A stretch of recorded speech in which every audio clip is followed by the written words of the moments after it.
In February, I got to see some really big names, A-listers on stage, and it was a fantastic month. These are all the programs I managed to acquire.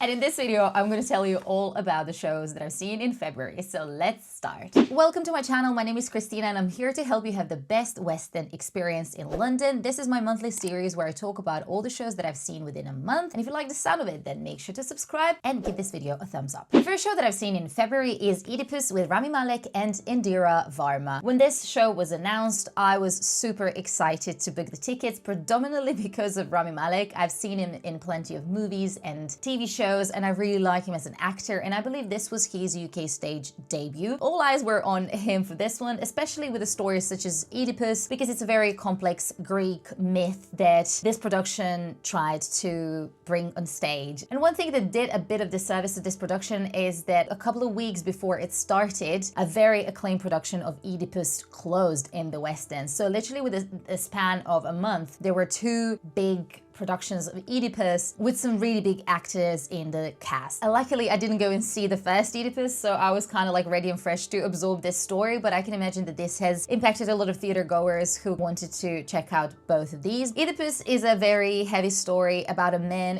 who fulfills a prophecy of killing his father and marrying his mother without actually knowing that he's done it. And there is a lot of complex emotion to deal with, and having this in mind, I thought that this would be a perfect character for Rami Malek to deliver, given his history of very turmoiled characters that he delivered on screen. He definitely brought an element of it to this production, and there were some really amazing scenes. However, overall, I felt that Rami Malek was a little bit too withdrawn and he didn't offer a lot of energy for the rest of the cast to kind of bounce off of him, including Indira Varma, who I do think has delivered a stronger performance in this production. This is by no means a bad production. I think it is a matter of preference, and there were some amazing elements of set design, light design, and the thing that was the most impactful to me and that I really took with me after I left the theater is the use of movement and choreography and fantastic dancers who delivered what normally a Greek chorus would deliver in this story. Hofe Schechter is person behind choreography and movement, and his dancing group delivered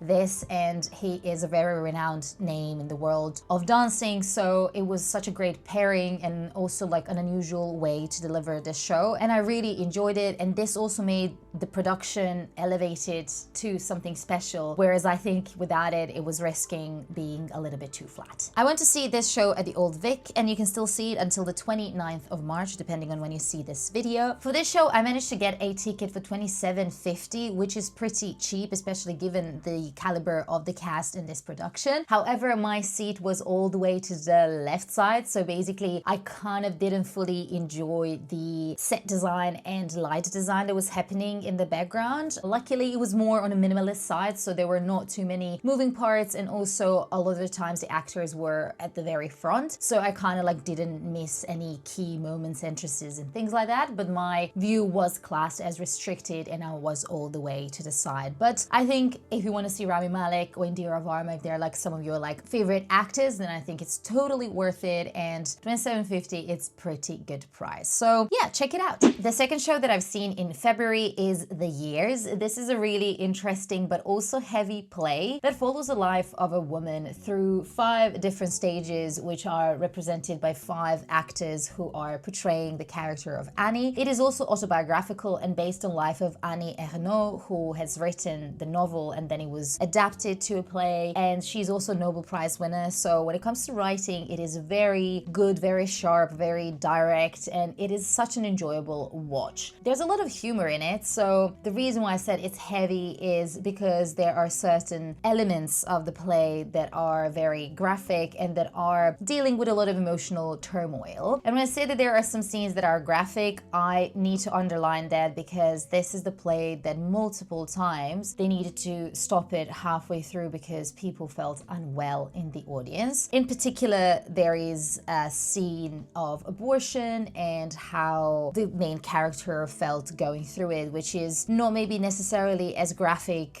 as it is really hard to listen to and go through that journey with this character. And this just shows the quality of the acting that this is delivered with, when the impact that you're feeling as an audience member is really severe. So I would say that that is the biggest disclaimer when it comes to this play. But if we remove that, it is a story that celebrates a woman's life. The play is set in between 1940s and early 2000s, and this is the period of about 60-70 years where a lot of changes have happened that impacted lives of women. And these actors who are portraying the character of Annie are really amazing in demonstrating how all these changes that were happening in the society were impacting the life of a regular woman. And there is a lot of compassion, there is a lot of fun and interesting ways that these different stages of Annie's life interact with each other. And I think that the overall message of the show is very positive, very much honoring every season you're in. It doesn't matter if you're a grandma or a student or, you know, a woman in her 30s starting a family. Like, all of these characters or all these phases of her life have one common thread, and that is, it is her life, and she's kind of gently handling each of these characters, each of these phases of her life with a lot of sympathy. And I think it definitely resonated from the perspective of honoring what's behind us and looking forward to what's next, because a lot of the times we think about something that we've done in the past and how could I do it, or how could I behave in such way. And I think the beauty of the present moment is actually to just gather all these past versions of yourself and give yourself a big hug, because all those past versions of you got you to where you are today. It is a great watch. I think that some critics said that it's the show of the year. It has plenty of 5-star reviews, and it's definitely a show worth checking out, but you need to be aware that there are some scenes that you might not be comfortable with, so best to check for any warnings on the website. The Years is currently on at the Harold Pinter Theatre, and you can see it until May, so there's still some time left for you. And I actually managed to get a ticket for $31.50, and I was sitting in dress circle, and it was actually a really good seat. It is one of those shows that you can actually get the cheaper ticket and enjoy this wonderful, wonderful play. The third show that I went to see in February is called Mariupol. This is a small production at the Cockpit Theatre. For the first time it was put on, and I was invited as part of press, and this was really exciting. The story follows two people who meet in Mariupol over one summer. The girl is from Russia and the guy is from Ukraine, and they fall in love, but life gets in the way and she needs to go back to Moscow while he is going his own way. And then 10 years later they meet up in Russia again accidentally, and things happen. And then the third time they meet in Mariupol in the middle of the war in 2022, and that's basically where the story starts and ends. This play is written by Katya Haddad, and this is her personal response to the ongoing war in Ukraine. And you can definitely feel that she has put a lot of herself in this show. There are some really heartwarming and beautiful scenes between this couple, but then also there are heartbreaking moments. And I think especially the second act delivered more in terms of bringing that intensity and the hardship of everything that's going on to life. So I enjoyed the second act a bit more. I feel that it's still a play that is in the works, and it will be interesting to see if there's like another production of it, or like if there are iterations to it. This was a short run, so you can't see this show anymore. But if you are interested in this show, then you can follow them on Instagram, and that way probably ask about potential upcoming productions of it. The fourth show that I've seen in February is A Streetcar Named Desire with Paul Mescal, and this is one of those shows that is the talk of the town, not once, not twice, but 3 times, because this is the 3rd time that the show is back in London. And actually now it closed in London and it's transferred to New York, where the same cast is going to perform these roles. This is not the show that puts Paul Mescal at the center of attention, while he brings probably the most attention. The star of the show is definitely Patsy Farron, who is playing Blanche Dubois. If you aren't familiar with A Streetcar Named Desire, this is a very famous play by Tennessee Williams, which talks about a triangle relationship between Stanley Kowalski, portrayed by Paul, who's married to Stella Kowalski, and she's portrayed by Anjana Vasan, and then Blanche Dubois, who who is Stella's sister, and she's portrayed by Patsy Ferran. The story kicks off with Blanche coming to visit Stanley and Stella, and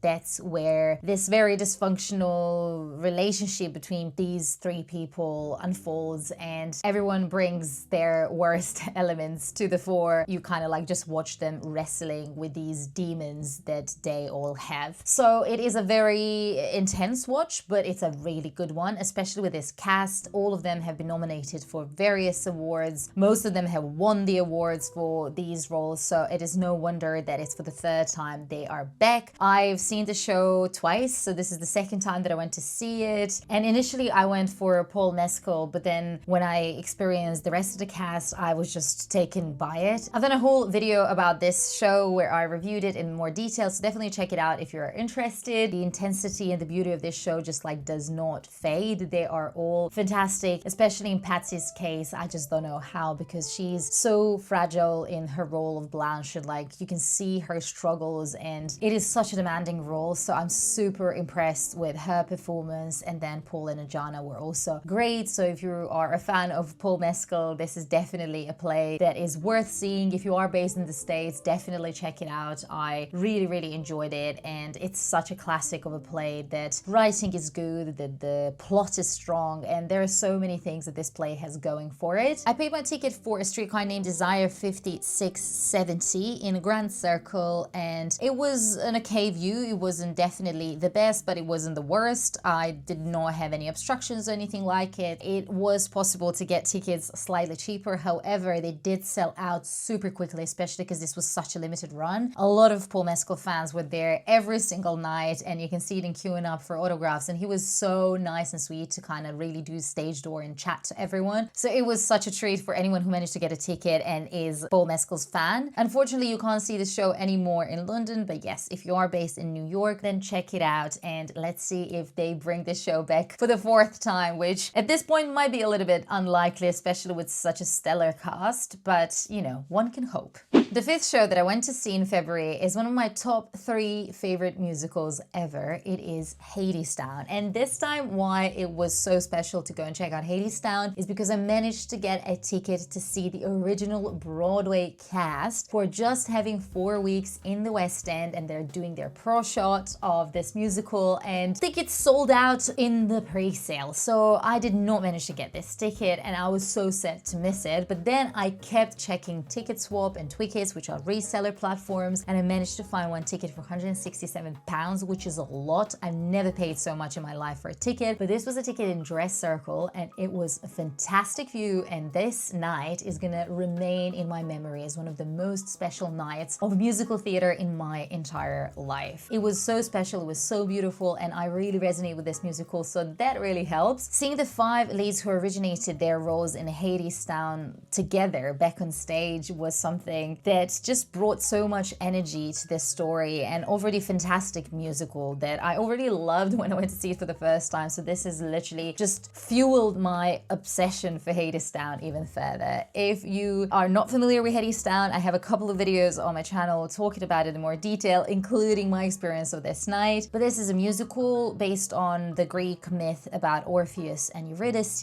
and Hades and Persephone. It has so many underlying meanings about love, about life, about climate, about just generally how we live our life and treat nature, and also how to deal with self-doubt and what makes us all inherently human. There are so many fantastic one-liners and lyrics in this show that honestly, the more I listen to it, the more I resonate with it every single time. I adore Hadestown. I have talked about it on my channel previously, so I'm not going to spend too much time talking about it. If you haven't checked it out, check out for the tickets from mid-March onwards, because that is when the original cast is done with their run, and the tickets are more reasonable in terms of prices and way easier to find. You can see Hadestown until September 2025, but I'm sure the show will get extended. It has to get extended. I need to see it at least a few more times. As I mentioned, I haven't managed to get a ticket for Hadestown through regular channels, but I used an app called TicketSwap, which this is not sponsored by, but this is not the first time that I managed to secure a ticket through TicketSwap. It is a reseller platform where people just like upload, if they can't go, for example, and they have a ticket, then they upload it there and you get a notification. And then if you're quick enough and buy the ticket, ticket, then you go and see the show that you want to. I managed to get a ticket for Romeo and Juliet like this, and also Spirited Away. It is always tricky to buy when you're buying from resellers, so bear that in mind. But it is totally worth the risk if something like this comes along and